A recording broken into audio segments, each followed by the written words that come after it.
Ini dia top 5 kesalahan-kesalahan programmer pemula waktu awal-awal belajar coding. Jadi kesalahan ini tuh banyak banget dilakuin sama programmer-programmer di luar sana, termasuk aku sendiri. So, kamu harus coba hindari beberapa kesalahan ini pas kamu lagi belajar coding, biar waktu kamu nggak kebuang sia-sia. Pertama, belajar banyak hal sekaligus. Nah, ini tuh salah banget ya. Karena apa? Karena kita pertama nggak akan bisa langsung jago di semua bidang. Misalnya mau jago di front end, back end, mobile, DevOps, dan lain sebagainya. Jadi kita tuh nggak bisa belajar semua hal itu secara sekaligus gitu. Dan juga kita nggak bisa belajar banyak bahasa pemrograman dalam satu waktu yang sama. Kadang banyak pemula yang baru mau belajar coding udah pengen bisa Java, Go, JavaScript, Rust, dan lain sebagainya.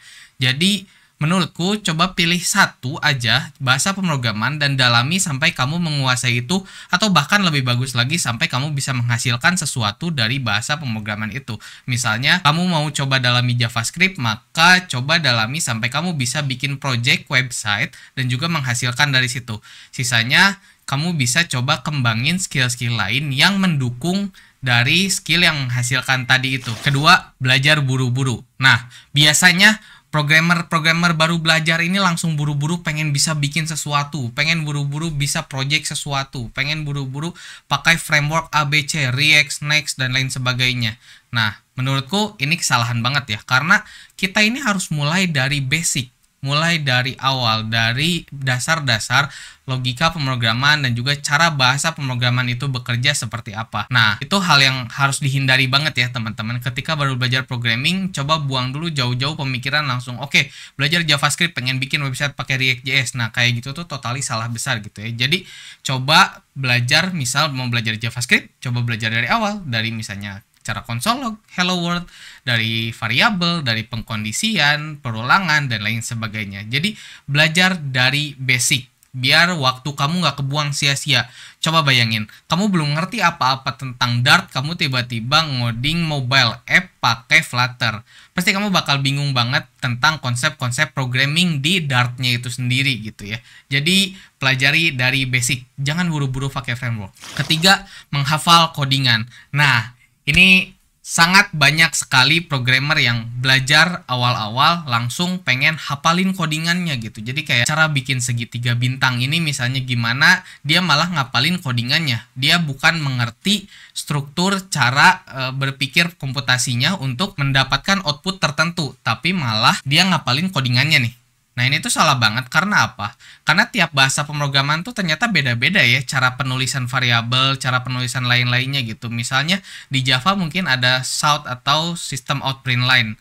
Nah, di JavaScript pakainya console log, di bahasa lain pakainya print dan lain sebagainya gitu. Nah, kalau kita ngapalin codingannya, yang ada kita malah nantinya pusing sendiri nih. Jadi lebih baik coba hafalin logika-logika dari programming itu sendiri, kayak pengkondisian, pengulangan, dan lain sebagainya ya. Yang keempat, codingan asal jalan. Ini banyak banget ketemu bahkan sampai yang udah kerja.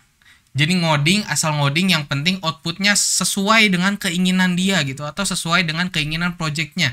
Tapi dia tanpa memikirkan gimana caranya clean code, gimana caranya code itu bisa di-maintenance ke depannya, gimana caranya kita bisa testing itu code-nya gitu. Jadi beberapa hal itu nggak dipikirin sama beberapa programmer, apalagi yang baru-baru belajar atau bisa disebut pemula. Nah, ini tuh salah banget ya teman-teman. Jadi dari awal codingan kita dibuat itu, kita harus menerapkan konsep-konsep yang namanya clean code. Gimana cara kita ngasih nama variabel, gimana cara kita ngasih nama function, logikanya yang tercepat dan terbaik itu kayak gimana untuk mencapai suatu tujuan. Itu tuh udah harus dipikirkan dari awal kita ngoding. Jangan kita ngoding sembarangan, asal jadi, yang penting jalan, yang penting sesuai outputnya. Tapi setelah berbulan-bulan, setelah bertahun-tahun malah menimbulkan bug yang harus bikin kita maintenance itu aplikasi dan kita malah bingung sendiri. Ini codingan siapa? Yang kelima, nggak nanya kalau ada kesulitan. Nah, biasanya programmer-programmer seorang introvert ini, dia nggak bisa bersosialisasi dan nanya di komunitas nih, misalnya dia stuck di bug, misalnya udah 3-4 hari gitu, dapat bug yang itu berulang-ulang, dia nyari-nyari di internet, dia nanya ChatGPT, dia tanya sana-sini di internet, tapi nggak nemu gitu. Nah, tapi yang belum dia lakukan adalah bertanya di community atau bertanya ke seniornya mungkin ya. kalau misalnya di kuliahan atau di kantor. Nah, ini tuh penting banget teman-teman untuk kita punya skill sosial untuk kita juga biar gampang gitu ya.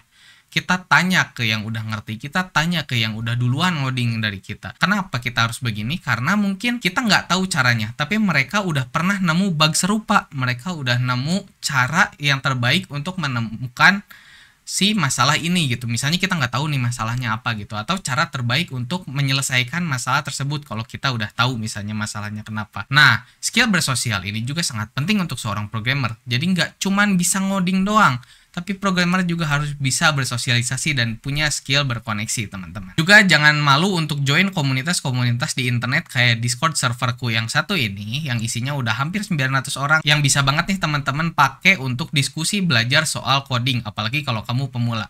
Aku pun aktif di sana untuk jawabin pertanyaan teman-teman. Semoga video ini membantu dan jangan lupa subscribe. Cheers!